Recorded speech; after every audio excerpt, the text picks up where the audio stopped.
So student, you know that in previous class we are discussing antibiotics. So antibiotics में हमने आपको बताया था कि antibiotics are those type of drug which inhibits or kill the growth of microorganism. Microorganism की growth को किल कर देते हैं या माइक्रोऑर्गेनिज्म की को किल कर देते हैं या उनकी ग्रोथ को स्टॉप कर देते हैं, जो भी एंटीबायोटिक्स ड्रग्स होते हैं. And some examples are penicillin, tetracycline, ये कॉमन एग्जाम्पल हैं आपके. And you know many bacteria make a cell wall to protect themselves. The antibiotic penicillin block the bacterial process that build cell wall. अब क्या करते हैं ये antibiotic, क्या करते हैं कि जो भी एंटीबायोटिक्स हैं, जैसे पेनिसिलिन की बात करते हैं, तो ये ब्लॉक्स द बैक्टीरियल प्रोसेस. जो बैक्टीरिया हमारे बॉडी में एंटर कर रहा होता है या एंटर कर चुका होता है, उसकी जो प्रोसेसिंग होती है, प्रोसेसिंग मतलब उसकी जो ग्रोथ हो रही होती है, जो वो डेवलप्ड कर रहा है हमारी बॉडी में, एंटीबायोटिक उस डेवलपमेंट को ब्लॉक कर देता है. एंटीबायोटिक्स उस फंक्शन को ब्लॉक कर देता है. उनके सेल वॉल पे जाकर के क्या करेगा, या तो उनको किल कर देगा, उनकी सेल वॉल को रप्चर करके ड्रग्स उनके बॉडी के अंदर जाएंगी और उन्हें या तो किल कर देंगी या तो उनकी ग्रोथ को स्टॉप कर देती है. तो ये तो आपका एंटीबायोटिक्स हो गया. एंड इसके बाद आप सभी को पता है कि antibiotics works only against the bacteria and not against the virus. Very very very important thing कि जो एंटीबायोटिक्स होती हैं वो बैक्टीरिया के अगेंस्ट में वर्क करती हैं, वायरस के अगेंस्ट में ये वर्क. एंटीबायोटिक के अगेंस्ट में तो वर्क करेंगे, एंटीबायोटिक्स बैक्टीरिया के अगेंस्ट में तो वर्क करेंगे, लेकिन वायरस के अगेंस्ट में वर्क नहीं करते हैं. जैसे यहाँ पे कुछ आपको डायग्राम में आपके बुक में दिया होगा, common methods of transmission of diseases. Disease के ट्रांसमिट होने के बहुत सारे कॉमन मेथड्स होते हैं, जैसे डायरेक्ट कांटेक्ट, किसी से हाथ मिलाना, ये डायरेक्ट कांटेक्ट हुआ. और भी बहुत सारे वेज होते हैं कांटेक्ट के. तो डायरेक्ट कांटेक्ट के थ्रू ये ट्रांसमिशन हो सकता है डिजीज का. एक इन्फेक्टेड पर्सन से एक हेल्दी पर्सन में ये जा सकता है, बाय एयर जा सकता है, एंड बाय इनडायरेक्ट कांटेक्ट, जैसे किसी के क्लॉथ्स आप वियर करते हो या किसी के कांटेक्ट में किसी ने किसी कप में ड्रिंक किया है, किसी बॉटल से ड्रिंक किया है, तो आप वाटर वगैरह कंजम्पशन किया है, तो आप उस बॉटल का यूज़ कर रहे हो, उस कप का यूज़ कर रहे हो, तो ये इनडायरेक्ट कांटेक्ट के थ्रू भी ये ट्रांसमिशन बेटा होता है. एड बाय फूड, फूड के थ्रू भी ये ट्रांसमिशन होते हैं. फूड, अगर आप इन्फेक्टेड पर्सन के साथ भोजन कर रहे हैं तो भी ये इन्फेक्ट करेगा या ये ट्रांसमिशन होंगे, डिजीज का ट्रांसमिशन होगा. And sometimes it may be through the insects, जैसे मॉस्क्यूटो हुआ, या रैबिड एनिमल्स के काटने से, कोई पागल कुत्ता है किसी को काटता है और किसी अनहेल्दी पर्सन को का बाइट करता है, फिर वो जाकर हेल्दी पर्सन को बाइट करता है. तो these are the some cases of transmission of diseases. ये कुछ कॉमन मेथड्स हैं जिससे डिजीज का ट्रांसफर हो रहा है. समझ में आ रहा है सभी को? Means of spread of infectious disease क्या है? मीन्स स्प्रेड की जो इन्फेक्शियस डिजीज है, मीन्स की infectious disease spread from an infected person to a healthy person through air, through water, through food, through vectors and through physical contact and sexual contact. ये सारे वो veg है जिसके through ये disease spread हो रही है. यहाँ पे ये डायग्राम है, और जब भी आप वीडियो वॉच करेंगे तो यहाँ पे आप देख सकते हैं कैसे ट्रांसमिशन हो रहा है. तो जो जनरली ट्रांसमिशन है, जैसे कोई इन्फेक्टेड पर्सन है तो उसके 4 मीटर मतलब 4 मीटर की रेंज में अगर आप आते हैं और वो स्नीज करता है, कफ करता है, तो उसके ड्रॉपलेट 4 मीटर के सराउंडिंग में सस्पेंडेड होते हैं. ठीक है, तो अगर उस कांटेक्ट में आप आते हैं तो आप इन्फेक्ट हो सकते हैं. इसलिए हमेशा ऐसे पर्सन से 4 मीटर से ज़्यादा, लगभग 6 मीटर की दूरी बना के रखनी चाहिए. ठीक है, समझ में आया कैसे ट्रांसमिशन हो रहा है? ठीक है. और यहाँ पे जब आप डायग्राम देखेंगे ना, हाँ, लगभग इससे ज़्यादा दूरी आपकी होनी चाहिए. ठीक है. एंड जब आप ये डायग्राम देखेंगे वीडियो में, तो इसमें लिखा गया है कि जो लार्ज ड्रॉपलेट्स हैं वो they settled to ground in few second. जैसे आपने तेजी से स्नीज किया, तेजी से छींका, तो जो लार्ज ड्रॉपलेट होते हैं वो 2 मीटर के रेंज में गिर जाते हैं। 1 से 2 मीटर में क्या होंगे, वो जल्दी फॉल कर जाएंगे या जल्दी सेटल हो जाएंगे ग्राउंड में। लेकिन जो माइन्यूट माइन्यूट न्यूक्लियाई ड्रॉपलेट्स होते हैं वो कुछ मिनट्स या कुछ घंटों तक एयर में 4 मीटर तक के रेंज में वो सस्पेंडेड होते हैं। तो अगर उस समय कोई पर्सन, ठीक है, उधर से गुजरा या उस समय वो वहां पे खड़ा रहा, तो वो इन्फेक्ट हो सकता है, वो इन्फेक्ट हो सकता है। सो थ्रू एयर, एयर के थ्रू कैसे हम या कह सकते हैं कि ये ट्रांसमिशन हो रहा है, तो स्नीजिंग कर रहे हो या कफिंग कर रहे हो तो ये ड्रॉपलेट्स आपके अनहेल्दी पर्सन से हेल्दी पर्सन की में ट्रांसमिट हो सकते हैं बेटा। और जैसे एग्जाम्पल आप ले सकते हो तो कॉमन कोल्ड है इसका एग्जाम्पल, ट्यूबरकुलोसिस है इसका एग्जाम्पल, एंड न्यूमोनिया, न्यूमोनिया, ये सारे आपके एयर के थ्रू कांटेक्ट मतलब ट्रांसमिट हो सकते हैं। वाटर के थ्रू अगर बात करते हैं तो वाटर के थ्रू हम समझते हैं कि जब ड्रिंक करते हैं वाटर को या कोई चीज ईट करते हैं, ड्रिंकिंग ईटिंग मेथड्स के थ्रू, जो पॉल्यूटेड कंटामिनेटेड वाटर होते हैं या पॉल्यूटेड कंटामिनेटेड फूड होते हैं वो हमारे बॉडी के अंदर जाते हैं और उनके साथ कुछ माइक्रो ऑर्गेनिज्म भी जाते हैं जो हमें डिजीज कॉज करते हैं, जैसे कॉलेरा, अमीबिक डिसेंट्री, ये सब वाटर के थ्रू इनका ट्रांसमिशन होता है। एंड इसके बाद है vector, vector very important because some organism like female anopheles mosquito also work as a vector of disease like malaria, dengue, yellow fever. Vector का मतलब होता है जैसे कि मॉस्क्यूटो है, फीमेल एनाफिलीज मॉस्क्यूटो है, ये एक अनहेल्दी पर्सन, सॉरी एक unhealthy person, yes unhealthy person को बाइट करेगी, उसके बाद जा करके हेल्दी पर्सन को बाइट कर देगी। तो ये जो ट्रांसमिशन है ना, एनाफिलीज जो ये डिजीज का ट्रांसमिशन एक पर्सन से दूसरे पर्सन में कर रही है, ये वेक्टर कहलाते हैं। जैसे आपके कुछ डिजीज हैं, मलेरिया, डेंगू, येलो फीवर, ये सारे आपके वेक्टर से जनित डिजीज हैं या वेक्टर्स इनके लिए रिस्पॉन्सिबल होते हैं।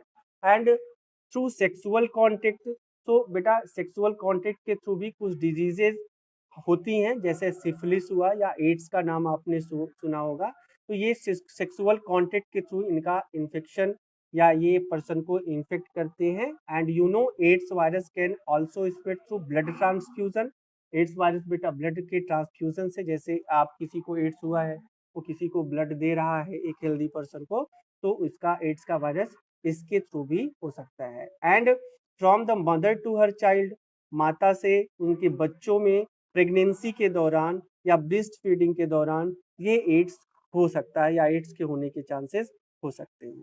So what is AIDS? AIDS full form of AIDS is acquired immunodeficiency syndrome. acquired immunodeficiency syndrome, this is the full form of AIDS। and cause of AIDS आप सभी को मैंने बताया कि एक वायरस होता है जिसको रेट्रो वायरस कहते हैं या HIV वायरस कहते हैं, ये रिस्पॉन्सिबल होता है एड्स के लिए, HIV वायरस। और इसका जो फुल फॉर्म होता है HIV का, human immunodeficiency virus, human immunodeficiency virus is the full form of AIDS. Now method of transmission of AIDS, तो मेथड्स मैंने बताया बेटा कि जो मेथड्स होता है एड्स के ट्रांसमिशन का, एक इन्फेक्टेड पर्सन से हेल्दी पर्सन में कैसे ट्रांसमिट होता है, through sexual contact, blood transfusion, use of infected needle और ब्लेड।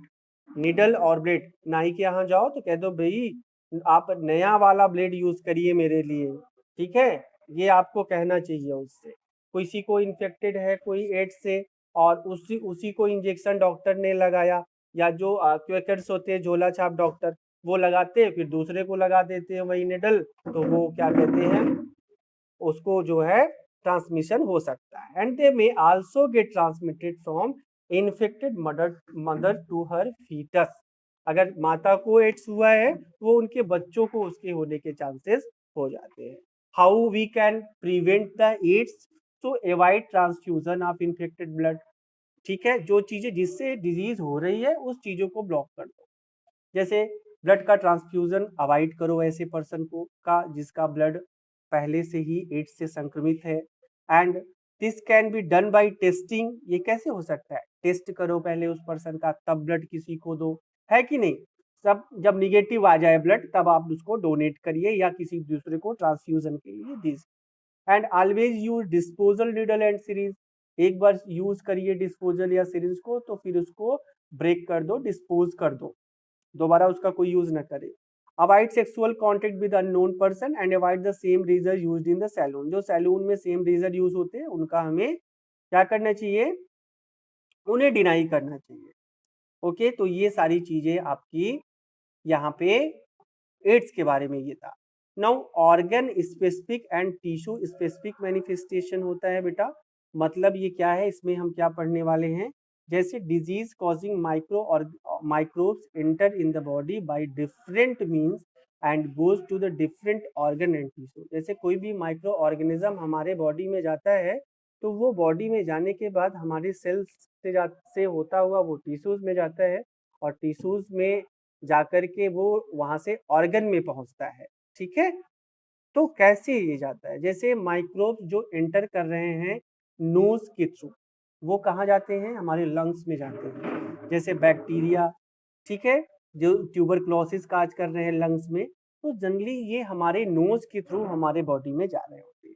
कुछ माइक्रोब्स होते हैं जो हमारे गट के थ्रू जाते हैं, जैसे माउथ के थ्रू जा रहे हैं और हमारे गट में रहते हैं, जैसे इंटेस्टाइन में रहते हैं जा करके। जैसे बैक्टीरिया जो कि टाइफाइड काज कर रहा है, तो टाइफाइड जनरली आपके गट से रिलेटेड इंटेस्टाइनल डिजीज होती है, या लीवर में रहते हैं जो जॉन्डिस काज करते हैं। तो ये हमारे माउथ के थ्रू हमारे बॉडी में जा रहे हैं और इंटेस्टाइन या गट में हमारे रह रहे होते हैं। And you know some are viruses which cause AIDS enter the body through the sexual organ during sexual contact and spread through the limbs to all body parts and damage the immune system। और हमारे immune system को ads वाला virus damage करता है, सभी को पता है।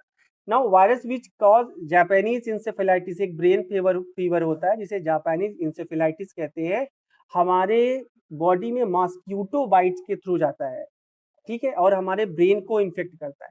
तो ये डिफरेंट डिफरेंट वेज हैं जिनके थ्रू माइक्रो ऑर्गेनिज्म हमारे बॉडी में बेटा एंटर कर रहे होते हैं। Now principles of treatment, treatment कैसे करोगे? हमें क्या करना चाहिए ट्रीटमेंट के लिए? The treatment of infectious disease consist of 2 step, 2 steps करना चाहिए, 2 स्टेप्स फॉलो करने चाहिए। They are to reduce the effect of the disease symptoms and to kill the microbes which cause disease. हमें क्या करना है? पहला, to reduce the effect of the disease, हमें डिजीज के इफेक्ट को रिड्यूस करना है, कम करना है। और ये कम हम कैसे कर सकते हैं? By taking medicine. हम मेडिसिन लेके डिजीज के इफेक्ट्स को रिड्यूस कर सकते हैं, जैसे फीवर, पेन, लूज मोशन, ये सब हम मेडिसिन लेके ठीक कर सकते हैं। And taking bed rest to conserve our energy, और बेड रेस्ट लेकर के अपनी एनर्जी सेव करके हम डिजीज के इफेक्ट्स को कम कर सकते हैं। And second step, to kill the microbes, ये भी हम कैसे डन कर सकते हैं? ये एंटीबायोटिक्स लेके हम ये काम कर सकते हैं, ड्रग्स लेके ये काम कर सकते हैं कि हम माइक्रोब्स को किल कर दें। एंड प्रिंसिपल ऑफ प्रिवेंशन में जनरली आपका जो प्रिंसिपल ऑफ प्रिवेंशन टॉपिक है आपके इस चैप्टर में, so there are 2 ways of prevention of infected disease, they are general ways and specific ways. ठीक है, एक जनरल वे है और एक स्पेसिफिक वे है, ये प्रिंसिपल ऑफ प्रिवेंशन है। तो जनरल वे में कैसे प्रिवेंट करेंगे? सो पब्लिक हाइजीन, अगर हम पब्लिक हाइजीन बहुत ही इंपॉर्टेंट होता है इन्फेक्शियस डिजीज को प्रिवेंट करने के लिए। प्रॉपर सफिशिएंट फूड हमें सभी को हेल्दी होने के लिए खाना चाहिए या इनटेक करना चाहिए, बॉडी में इम्यूनिटी बढ़ाना चाहिए। जो एयरबॉर्न डिजीजेस हैं उनको रोकना चाहिए, क्राउडेड वाले प्लेस पे हमें नहीं जाना चाहिए या क्राउड ज़्यादा नहीं बनाना चाहिए। और वाटर बॉर्न डिजीज के लिए हमें सेफ ड्रिंकिंग वाटर इनटेक करना चाहिए और या उसका यूज करना चाहिए। और जो वेक्टर बॉर्न डिजीज है उसके लिए हमको क्लीन इन्वायरमेंट करना चाहिए, इन्वायरमेंट को क्लीन करना चाहिए। तो अगर ये चीजें हम कर रहे हैं तो ये जनरल वेज हैं प्रिवेंशन के। ठीक है, कैसे हम प्रिवेंट कर सकते हैं डिजीज को, तो ये जनरल वे है। अगर हम स्पेसिफिक वे की बात करते हैं तो स्पेसिफिक वे में हमको इम्यूनाइजेशन लेना चाहिए। बॉडी को, इम्यून सिस्टम को इंक्रीज या बिल्डअप करने के लिए, उसको मजबूत बनाने के लिए, स्ट्रेंथ प्रोवाइड करने के लिए हमें इम्यूनाइजेशन यूज करने चाहिए। एंड आप सभी को पता है इम्यूनाइजेशन प्रोसेस में हम बॉडी में वीकेंड बॉडी में क्या करते हैं, और क्या करते हैं, इम्यून सिस्टम को डेवलप करते हैं या एंटीबॉडीज को डेवलप करते हैं, ठीक है। And not only does our immune system fight the disease, और जब हम बॉडी में ये इम्यून सिस्टम डेवलप कर देते हैं तो जब भी कोई बॉडी में कोई भी डिजीज, कोई भी micro organism, respective micro organism enter करता है तो हमारी बॉडी उसके प्रति एंटीबॉडीज बनाती हैं और हमारी बॉडी उनसे लड़ती हैं और हमारी बॉडी प्रोटेक्ट करती है उनसे, कह सकते हैं सिंपल वे में, ठीक है। जैसे हमने पोलियो की वैक्सीन ले ली, तो पोलियो, जब भी पोलियो का वायरस हमारे बॉडी में आएगा तो हमारी बॉडी में मेमोरी सेल्स होती हैं, वो मेमोरी सेल्स उस वायरस को रिकॉग्नाइज करेंगी और उसके अगेंस्ट में एंटीबॉडीज बनाएंगी और उन्हें किल कर देंगी। तो these are the some ways, ऐसे ही सारी इम्यून सिस्टम में सारे जो हम वैक्सीनेशन ले रहे हैं वो सारे ऐसे ही वर्क करते हैं, ठीक है।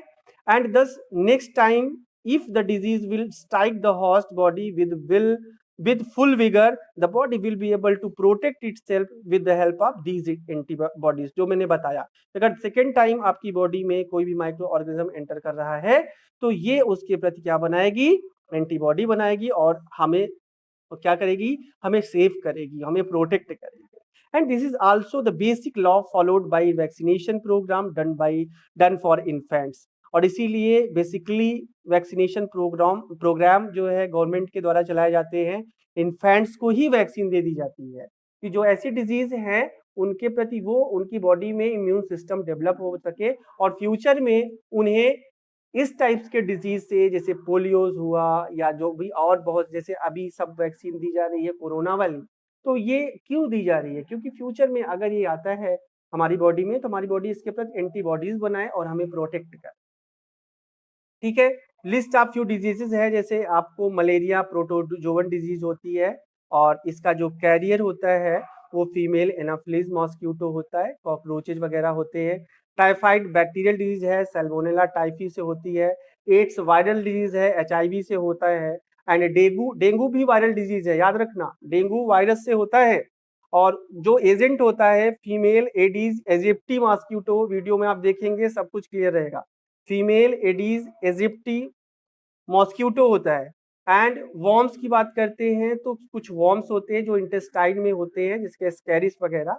काला आजार एक डिजीज होती है जो कि प्रोटोजोमा से होती है, जिसका नाम है लेस्मेनिया, और इसका जो कॉस्टिव एजेंट है वो सैंड फ्लाई होता है। ऐसे ही राउंड वॉर्म्स जो स्कैरिस होता है इंटेस्टाइन में, सार्स मैंने बताया बैक्टीरियल डिजीज होती है। स्वाइन फ्लू वायरल डिजीज होती है जो कि पिग और ह्यूमन के थ्रू आपके बॉडी में पहुंचती है। अगर कोई पिग खाता होगा, पॉर्क जिसको कहते हैं, तो उस ह्यूमन को से पिग से ह्यूमन बॉडी में पहुंचती है।